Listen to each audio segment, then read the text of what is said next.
馬雲真係冇呃我哋嘅，依家啲別墅真係白菜價，原價600幾萬嘅3層大花園小別墅嘅話咧，講緊依家只需要250萬就可攞低，而且仲係精裝現樓啊！呢邊2分鐘去到我哋花園城嘅大商場啦，30分鐘翻到我哋關口，10分鐘去到我哋華發商都啊！呢個花園嘅話，足足有90平咁大，平時 BBQ 飲茶都非常之寫意㗎。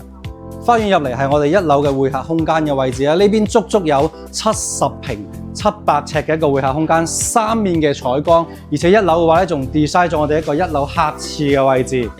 好，上到嚟2樓嘅空間嘅話咧，妥妥個大平層俾到大家。嗱，側跟嘅話咧，仲有我哋一個套房嘅位置啦。呢邊成個大廳嘅話咧 ，total 有成80個平方咁大噶。大家睇睇呢個開放式廚房嘅話咧，10個人煮飯都完全冇問題啊！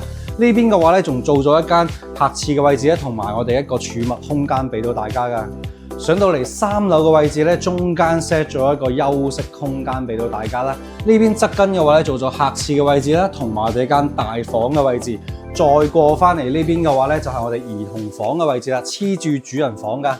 最重點嚟啦，超過50平方嘅一個主人房，大家可以睇睇成個空間感非常之十足啊！呢邊嘅話咧，做一個休息區域啦，後面做咗一排嘅櫃俾到大家。再入翻嚟呢邊嘅話咧，中間呢個隔斷嘅後面咧，就係我哋女士們最中意一個梳妝台嘅位置啊！呢邊嘅話咧，就係主人房嘅客廁位置。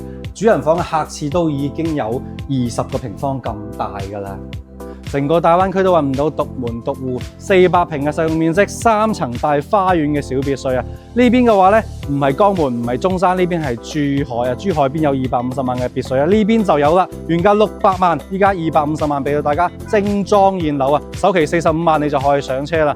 而且嘅話咧，我哋有專車接送去香港睇樓啊！如果你感興趣，剩翻幾套貨，嗱嗱聲聯絡我哋現場睇樓啦！